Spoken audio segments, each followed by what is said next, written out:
2025. Joining today's presser is Mr. Aubrey C. Norton, leader of the People's National Congress Reform and Parliamentary Opposition. Today's press statement will be read by the leader. Good morning.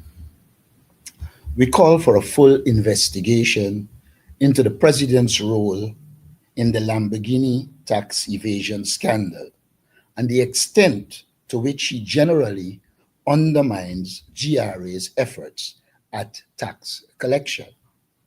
The revelations surrounding President Ali's likely involvement in the Lamborghini tax evasion scandal have reached a point that his denials and the counter accusations are insufficient to establish his innocence. We in the APNU coalition therefore call for an independent investigation into the allegations that the president played an active and direct role in this matter. Additionally, it is likely that the Lamborghini scandal may not be the only time the president has allegedly intervened in the work of the GRA. We demand that the scope of the investigation includes the possibility that he is a regular conspirator and facilitator of tax evasion schemes. Every year, Guyana loses tens of billions of dollars through smuggling and under-invoicing. These are first and foremost criminal offenses and must be treated as such. But more so, this is money that could have been spent on the well-being of the Guyanese people. Tax evasion takes food out of the mouth of Guyanese, especially babies and children. If the allegations against President Ali are confirmed, then this is good enough reason for Guyanese to take the opportunity to throw him and his party out of government come September 1st. Sanctions by the U.S. Department of Treasury against Senior Superintendent Himnot Saw and others for drug trafficking confirm the level of corruption by some within the Guyana Police Force top brass and the complicity of the government. Reports are that former Barima Waini Region 1 Divisional Commander, Senior Superintendent Himnot Saw, who was on duty at the time of the more than 4 tons cocaine bust in last year, is among 4 Guyanese who were sanctioned by the United States for being involved in the global illicit drug trade. This is an indictment on the Guyana Police Force. It is also a clear indication that the Guyana Police Force was excluded from the operation because it was well known that the police was involved in the crime. We have regularly said that the Guyana Police Force as presently constituted cannot investigate crime because it is itself a criminal enterprise. Let us recall that when the Customs Anti-Narcotic Unit seized 4.4 tons of cocaine in Matthews Ridge last September, the government made grand pronouncements that investigations were ongoing. It boasted about its commitment in tackling transnational crimes, yet no one has since been arrested, let alone charged. The government of repeated statement that it will request details from the U.S. authorities to facilitate its own investigation has become a national embarrassment and trite. It is an excuse for inaction and an indication of complicity. It is no secret that this is a government that has long formed a reciprocal relationship with criminal enterprises of all types: narco trafficking, gold smuggling, money laundering, and other major illicit activities will continue to strive in the current friendly environment in Guyana until people who are serious, clean, and competent assume the office of government at the next elections. Guyanese must vote to give a better life to themselves and families. Now that an election date has been set, the APNU coalition calls on Guyanese to set aside ethnic and political differences and vote for their happiness and well being. Guyanese aspire to live a comfortable life without the daily hassles of trying to make ends meet and trying to stretch the dollars. They want living wages and a livable income. After four oil budgets under the PPP, with the last two budgets surpassing $1 trillion, living conditions have only gotten worse, and hope amongst the people has dwindled. We in the APNU coalition are offering policies and programs that will take the people of Guyana out of poverty, put resources in their hands, and remove the unnecessary everyday hassle, including those that have emerged from a lack of a road infrastructure development plan, which has resulted in a nightmare for the traveling public. We will not be surprised that when Guyanese go to the polling stations, they will vote against this ongoing poverty and economic hardship, the high cost of living, the corruption that channels their money into the hands of PPP families, friends, and favorites, and against the reality that the country's oil wealth is not reaching the people. The campaign of the APNU coalition will focus on convincing Guyanese that we can bring hope, prosperity, and happiness to their lives. We will focus on convincing Guyanese that we will put them first and ensure the country's oil wealth get into their hands, purses, wallets, and bank accounts. We will campaign on guaranteeing all households a livable income free from financial uncertainties. With our oil wealth, the APNU coalition believes that Guyana could become one of the best countries to live in. The PPP has had its chance with four oil budgets and has failed. Come September 1st, we will ask the voters to vote for us as we are well equipped to deliver to them a high quality of life. We will ask voters to let us show them what we mean by putting people first. I thank you. Thank you. I'll open the floor for questions on the press statement. I have in-house questions. Ms. Svetlana. Svetlana, Svetlana Marshall, News Source. Mr. Norton, you spoke about the need for a full investigation into this tax evasion scandal. Investigation by whom? Who should investigate the president? We've seen the state agencies go after Mr. Mohammed with regards to the issue of tax evasion stemming from the US sanctions. Are you concerned that the agencies may not be going after Ms. May Thomas, who was also sanctioned and who was also accused of acts of corruption? Is this something that you're looking into? With respect to elections,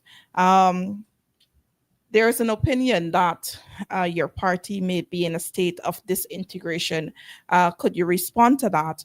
And recently, we've seen at least one, a member of parliament, Geeta Chandan Edmund, deflecting on the floor, endorsing President Ali. Could you respond to that move by Mrs. Chandan Edmund?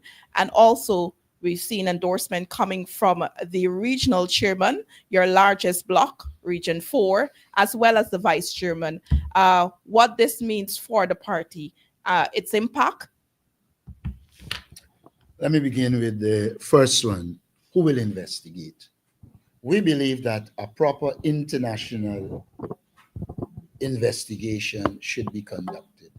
Since we were talking about the Adriana case, we made it very clear that the Ghana police force cannot investigate crime because essentially they are generally complicit in crime, if not involved directly. And so we do believe that there's need for an investigation. We know it's not likely to come under this government, but we need to call for it now so the next government can pursue it. Because as you are aware, this is not the first serious allegation.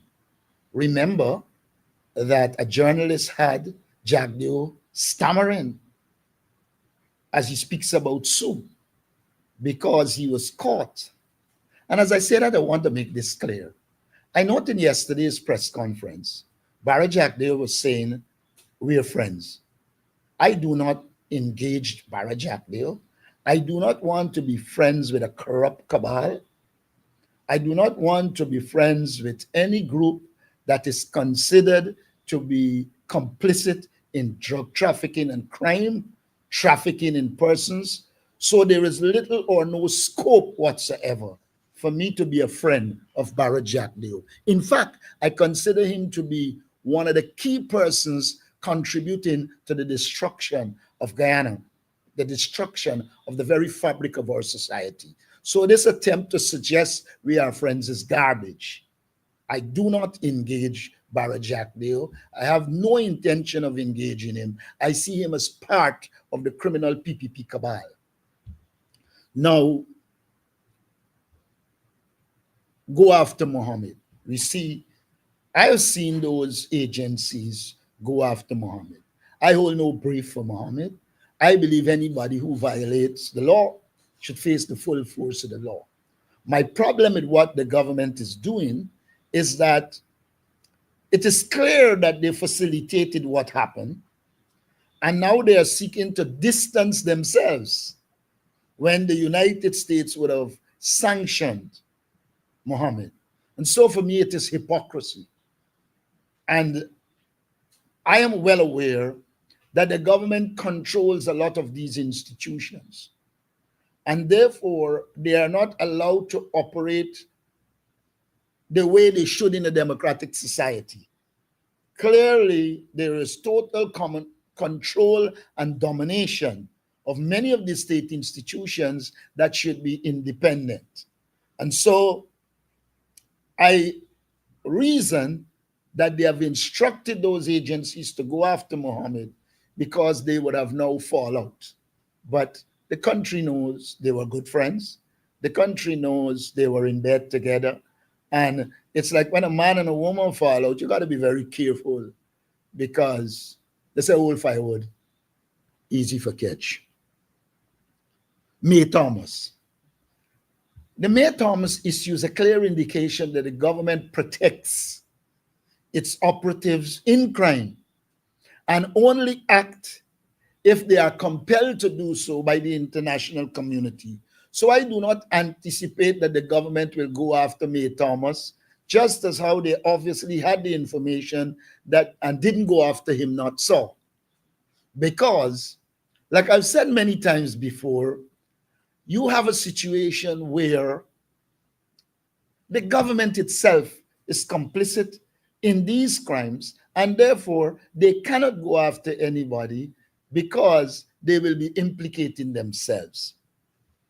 Now, PNC disintegrating, that's laughable. The PNC is a political party with more than 20,000 members. Our membership from the time I became leader has been increasing continuously. And so our base is strong. It is true that MP Gita Edmond would have endorsed President Ali. It is true that the regional chairman and vice chairman have. But if you look at their performance, you would recognize from the time I became leader of the party, they were not doing work for the party. Gita became general secretary, and for reasons that I don't want to discuss because it will be embarrassing for her, she ended up resigning. Now she is a free Guyanese. She isn't in the PPP where there are reprisals if you go. So she's free to go. As to the chairman and vice chairman, like I said, they have not been serving the party for the longest while. Again, I don't want to get into the details. What I can assure you is that moving forward, most of the people on the PNC list will be tested and proven PNC persons. When people aren't tested and proven, then you cannot be assured of their commitment. We will work in naming our next list to ensure there will be new people, but we will have a list of people who are committed to our party. May I hurtle to point out that I see the prominence given to it as a manifestation of the weaknesses of the People's Progressive Party. As they suffer in their own community, as they see a threat from Mohammed, as they see a threat from the opposition, they are clutching at anything. And so, as they try to appear to be a popular party, they were forced to put these as if they are some big events. But let me remind them, Odinga went, Joe Hamilton went, many went, and the People's National Congress reform stayed intact. They will be no different. For me, it's an end of an era when we made bad choices in terms of the people we placed in positions. You can go ahead. Just some follow-ups. With respect to those who switch sides, are you concerned that they will pull votes from the party come September 1? Have you decided on whether you will be? I know the party indicated that they would like to have you as the presidential candidate and that it was up to you if you would decide on another person. But have you decided on whether you will be the presidential candidate for the PNC, APNU?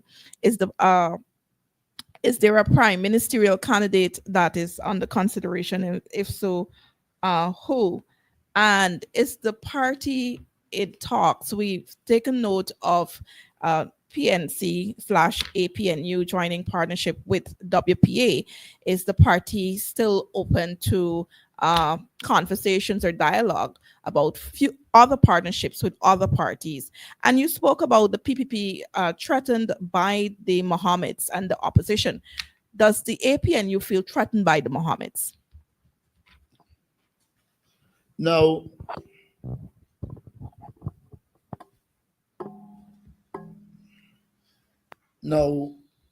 if the two from the region will pull votes, probably their own votes. As it relates to the party, our party structure is intact. Our party base is intact. That is not to say one or two persons might be, but there will be no negative impact on the party. I don't want to get into specifics, but I don't believe any of them can pull 3 votes. That's the first thing I want to say. As it relates to the PM candidate, we haven't decided as yet, but there are a number of people we are contemplating. As it relates to the WPA, we have engaged the WPA, and as far as I'm aware, the WPA is on board with the APNU. We have been engaging other political forces, and some we are likely to engage and keep. Some we're likely to say, no, we might not. But we will continue to engage. APNU threatened by Mohammed. Now, it is not good to play bravado. As a political party, our task is to protect our base, whether it be Mohammed or the PPP. And we will do that. To go out there and say, oh, all is well and good, will bring complacency. We don't want to be complacent. We have strategized on how we will deal with the Mohammed phenomenon.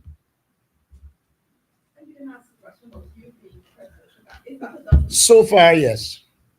I'll be the presidential candidate. Look, we have engaged the AFC. We have left the door open. We do believe in coalition. We have made all our offers, and we will see how it goes.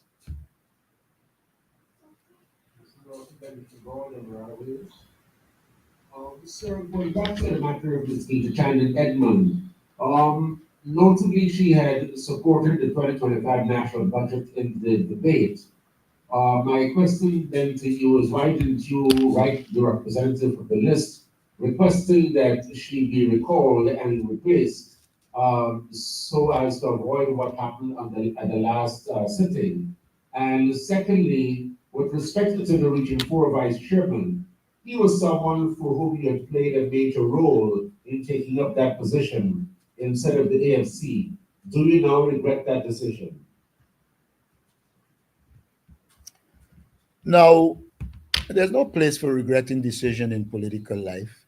You make the decisions, they will have consequences, you deal with the consequences. So I don't know that we regret any Do decision. you feel betrayed?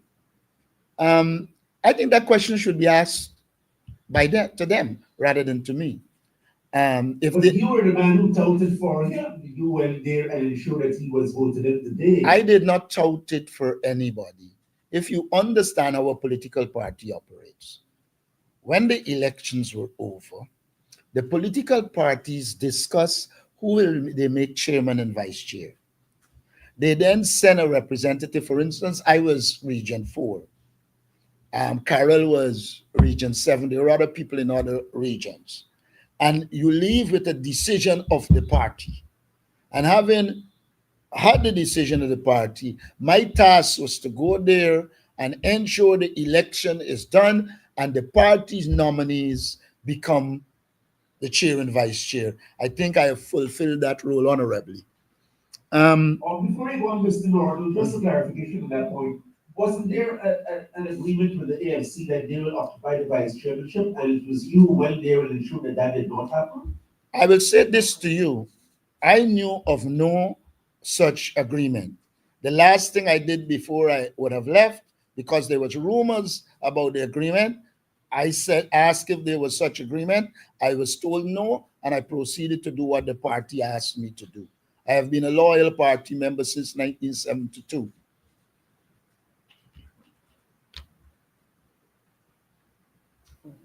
The candidate question. Or the recall. Look, when a political party is confronted by an issue, it has to engage its leadership and make a decision one way or the other. It was felt at the time that there is not much to be had to go and recall Gita. First of all, the PPP would have portrayed it in its own way. We were well aware of the direction, but we thought that it was not in the best interest of our party to go recalling her at the 10th hour. Even now, people are saying if there's another section, she shouldn't be there. You wouldn't look strong if you don't remove her. But I don't know what is the political capital, the political use value to be had from moving her. If it was a situation where we had a one seat majority over our opponents, then it would have been useful because she would not have been able to change a vote. But in the present circumstance where that one seat is of no real consequence in a vote, etc., I don't believe that we need to be going fighting to remove her. Like I said, we thank her and others for their service. They are free to go where they want to go. We will move on without being vindictive. I think one of the reasons being advanced for her removal before the last sitting was that you would have avoided her using your opposition benches to endorse the president and to criticize your coalition. We would have assessed that and we arrived at the same conclusion I just told you about. Thank you. Ms. Williams? Good morning, Trina Williams, Ghana Chronicle. Taking note of the APA News coalition with the WPA, can you say what motivated that choice to join forces with the WPA? Well, I don't know if there's any motivation as such. We have always been the WPA was always in the partnership. Like in coalition, there are differences which you have to engage and sort out. We have sorted those out, and we are together. And even though when we were separate as such, we always engaged the WPA. From the time I became leader, the WPA was always engaged. And so for us, it is a natural part of our attempts at ensuring a broad-based group confronts the government. Okay, and a follow-up there. The APNU has entered into a coalition with the WPA, whose co-leader David Hines made disparaging remarks about Afro and Indo-Guyanese who chose to support other political parties. These remarks have drawn significant public backlash, and no apology has been issued from Mr. Hines. Given this alliance, does the coalition intend to address these comments publicly? And what specific steps will be taken to reassure voters, particularly those who felt targeted and alienated, that their democratic choices are respected? I do not know about disparaging remarks. I do not know about disparaging remarks. I know for a fact that David is passionate about whatever. And mind you, we are not answerable for the WPA. When we're working in coalition, we'll agree on principles and policies and move forward. And in that regard, I don't think people have to worry, because we will work on our policies, our programs, be united, and we will put a united front. You know, when I hear disparaging remarks, I remember Barrett calling Cathy a lowlife. You know, when you talk about disparaging, if disparaging remarks and approaches were a death knell in politics, Barrett would have not been alive. So I would say to you, we engage David Hines. We believe he's a very intelligent person. We know what his beliefs are. We will work together, but there's no way we will condemn David. He has a right as a member of the WPA, just like how others have a right to express his views. When his views conflict, we will have to deal with it. But I would say to you, David Hines has been in politics long. He obviously knows that he has to choose what he says. And I think if he chooses to go whichever road he went down, it is after a conscious decision. But I can say to you that in the context of the APNU, we will have agreed policies, programs, etc., and we will work together to deal with them. And Mr. finally, Norton, Hold on, in Mr. relation to the, oh, sorry, well, just a That's follow-up it? actually. Okay, Mr. Chabral. In relation to your party's relationship with the AP, with the WPA, and of course the APN's relationship with the WPA, what assurances or guarantees have been given to the WPA that they will be properly treated this time around and not left out of decision-making mechanisms as a member of the APNU? I can say to you, as leader of the opposition, as chairman of the APNU, from the time I became leader, we have always engaged the WPA and worked with them. And I don't think we have to give them any reassurances. I believe they accept that there is some kind of a symbiotic relationship between the WPA leadership and the PNC leadership, and we can work together. Thank you. Ms. Williams? The opposition has pledged a significant increase in recurrent spending, including The opposition has 100,000. spent what?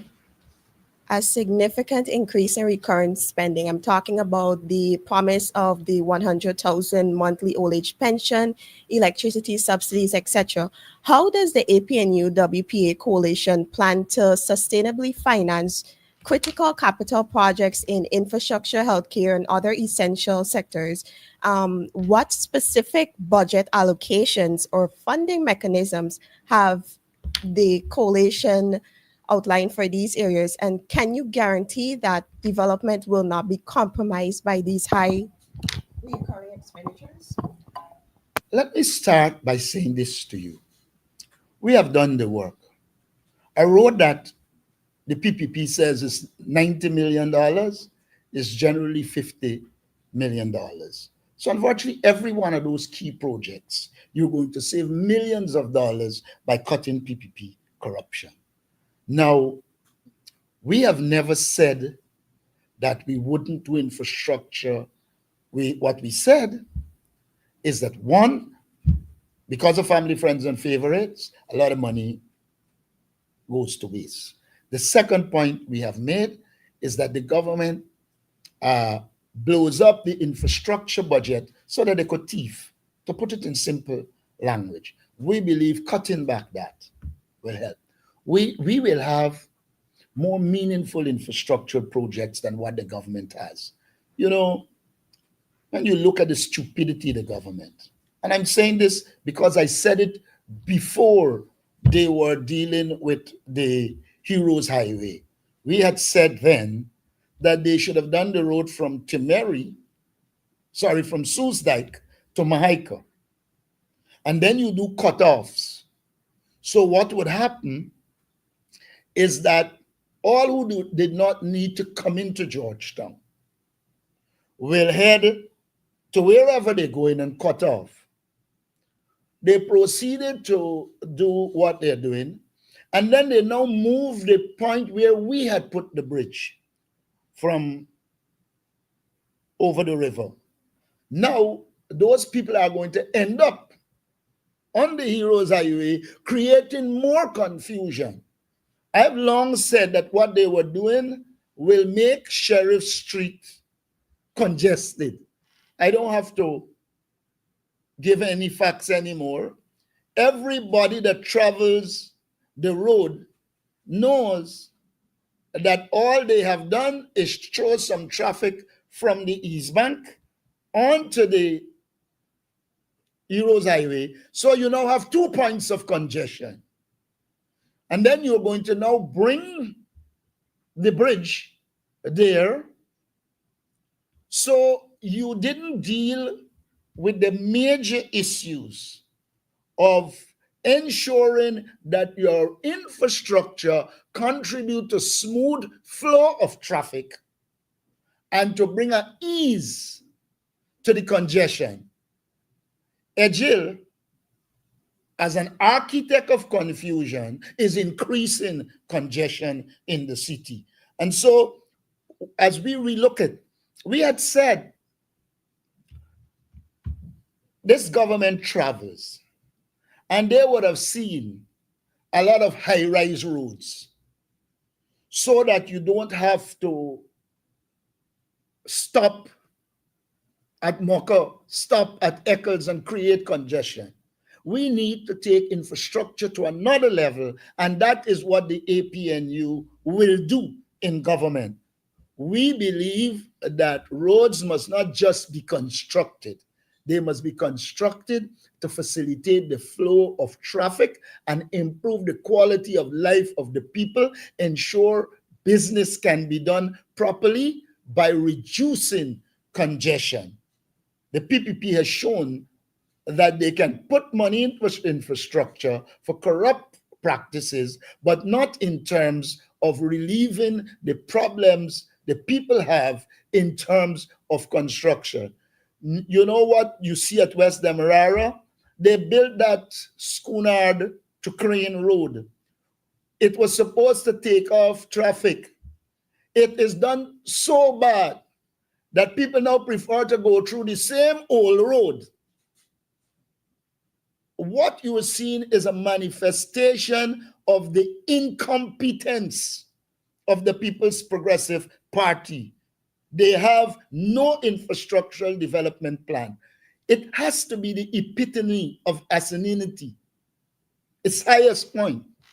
If you meet roads that are wide and then you narrow them, and there are a lot of them across the country, it must be some form of stupidity for you to know that Guyana is prone to flooding and that a lot of the large drains help to take off the water, and you're involved in a process of narrowing those drains. And then you hope you will deal with floods. There's technology around that permit you to leave those, say, bailon over them and be able to clean them, etc., but not necessarily narrowing them. And so we have to wait and see the ill effects of this so-called infrastructure plan without a proper drainage plan. How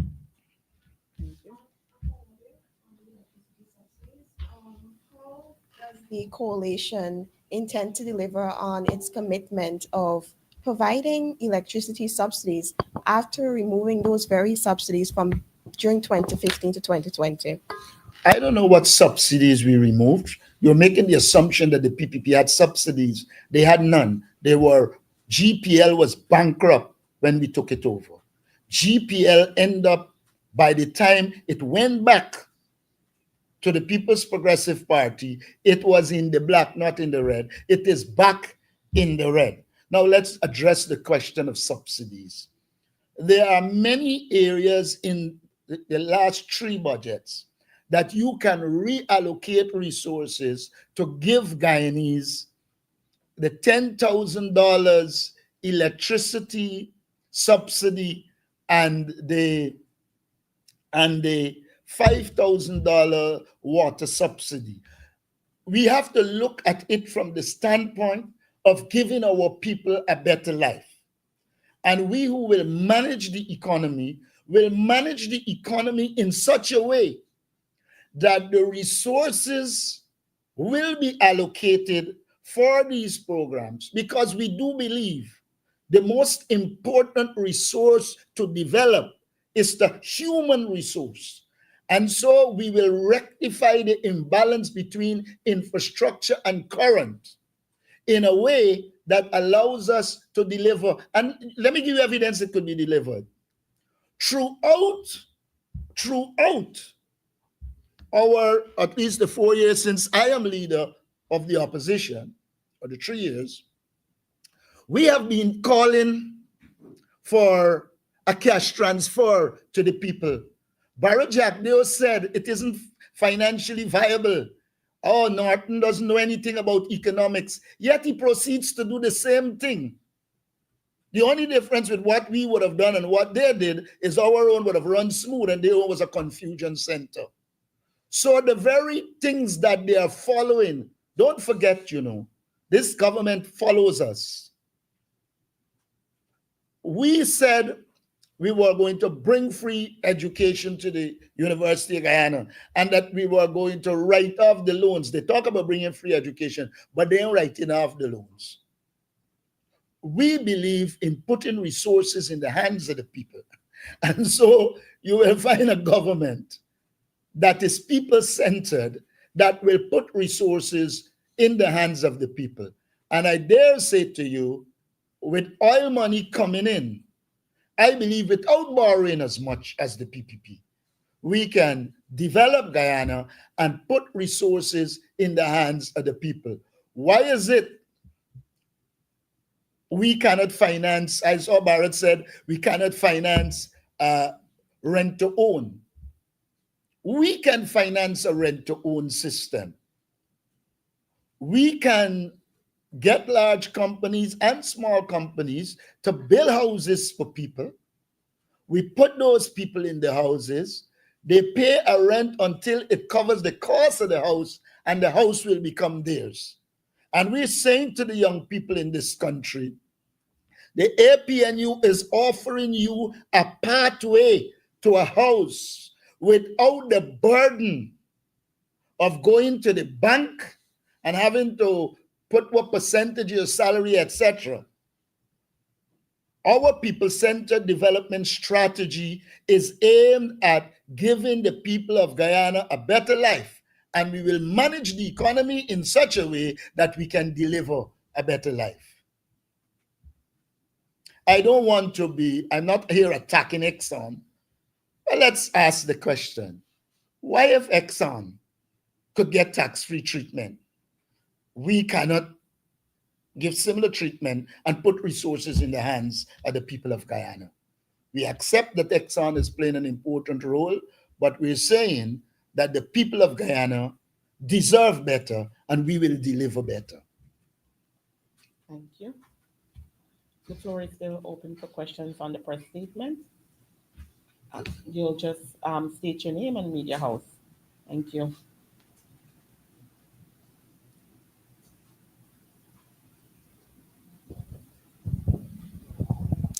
Nisha Bristol, NCN News. Why is there such a sudden change in the GCOM's opposition commissioners pushing for prisoners to vote? And do you think that there are resources, that GCOM has enough resources to facilitate this? You need to ask the opposition members that. They're competent to answer. But I could say the only difference is that these concerns were being raised inside and no attention was being paid, and the time has come when it should be in the public domain.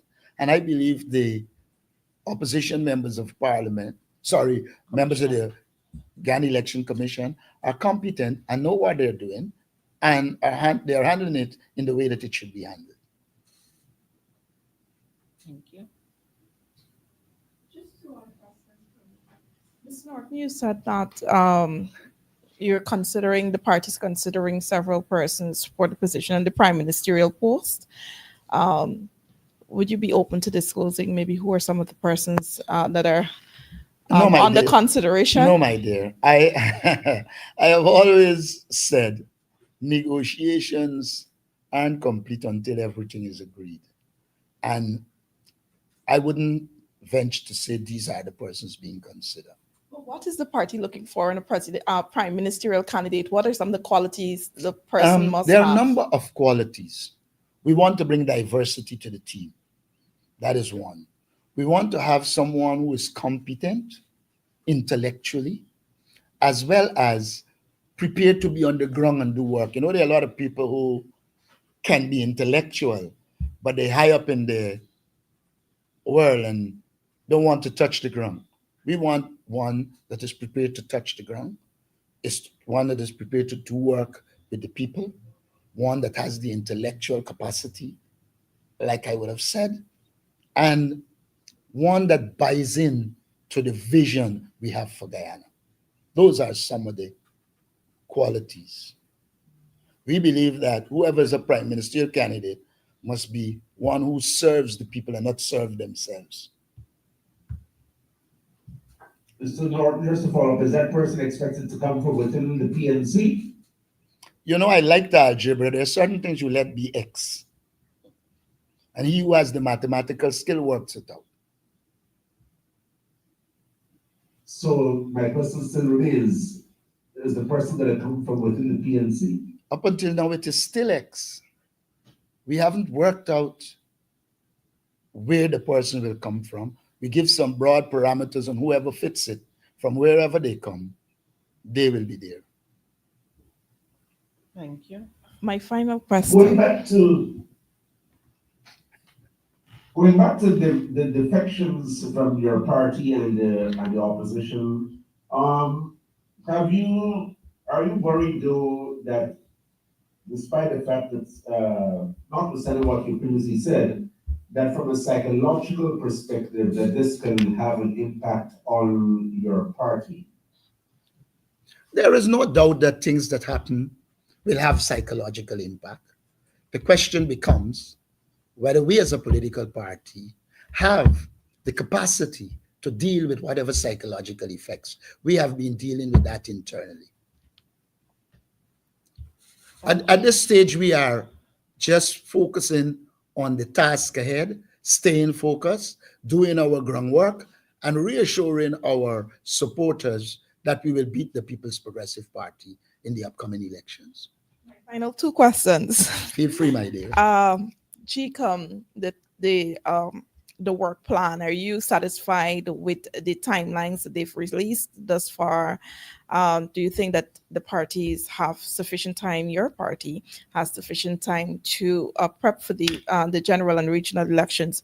Are you satisfied with some of the issues that they've ruled upon in recent times since the announcement of the elections? And my final question is, the majority of the electorate are youths. Do you believe that your message would resonate with them? And what is your party's internal polling telling you?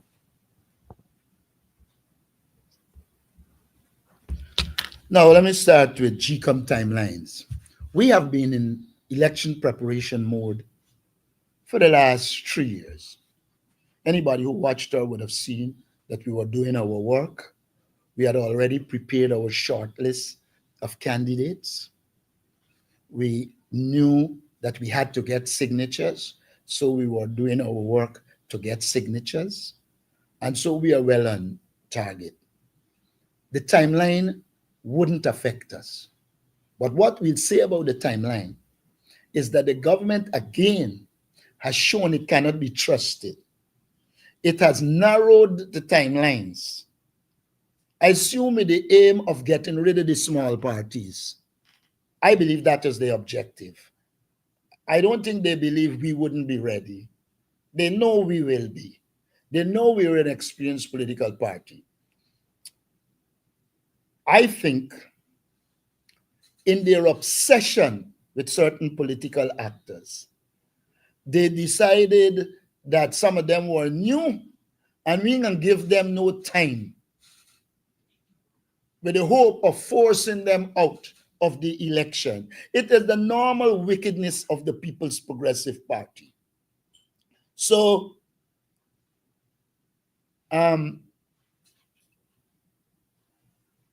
we are not worried with the timeline, but we are well aware that a lot of it that was done violated the conventions in preparing. Our latest poll results suggest to us that we need to do more work with it suggests that we are strong in the 35 and above. We are relatively strong in the 25 to 35. It is the 25 and under we have to focus on in the coming weeks. Thank you. You have Or may I also say that there will be a large youth component in our team. My final question, sir. Your final question. Feel free, my dear. That's the purpose of a press conference. I am not the one who does exclude people and stop them from speaking. The WPA, during its last press conference, addressed the issue of splitting the votes and concerns. We know that the WPA was pushing for a grand coalition, a grand opposition to contest the 2025 elections. Are you concerned that with the AFC indicating, I think last week, that it will be contesting the elections as an independent party, the APNU/WPA, and then there are some other smaller opposition parties, some of whom came out from the PNC. Are you concerned about vote splitting and your that the impact on you actually? One goes to war with the troops you have in the environment you have. You don't, in a war, decide, oh, though this war is supposed to be in Georgetown, we can carry our forces to Linden and fight it. You have to go in the environment. Ideally, we prefer coalition. We believe it will make our job easier. But since we have been negotiating in good faith and we have been making some proposals, and at some time, I will reveal to the public all the details of the negotiation, so it should be obvious that we did a lot, we came a far way. Look,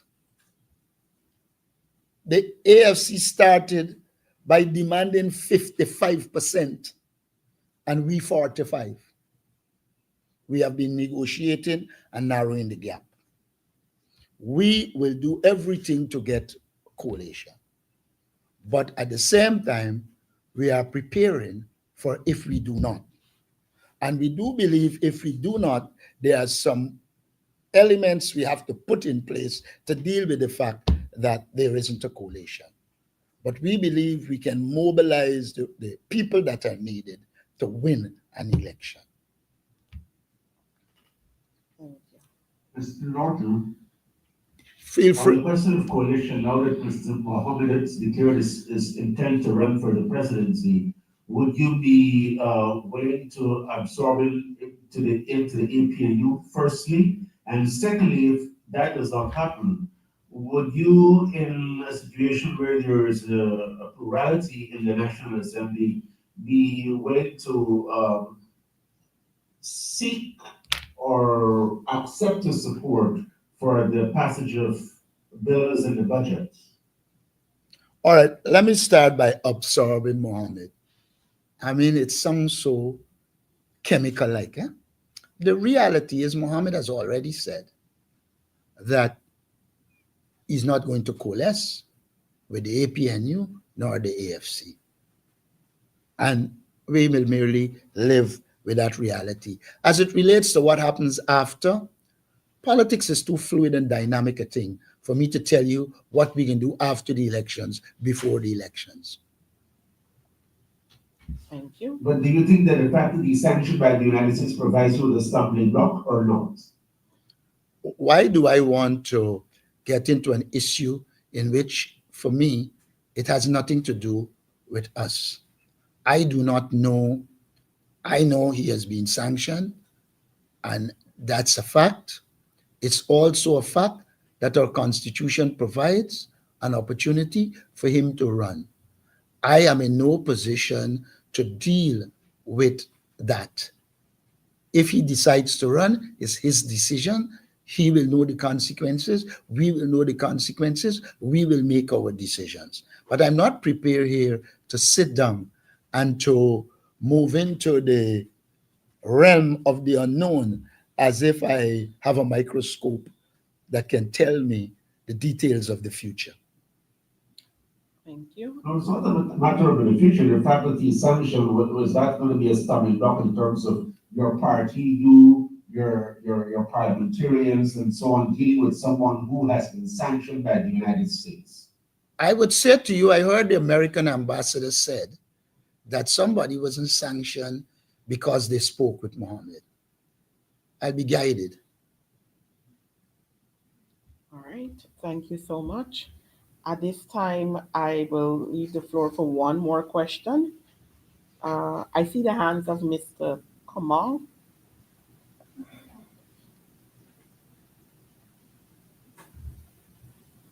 Hi, good day. Kimal King for Ghana Standard.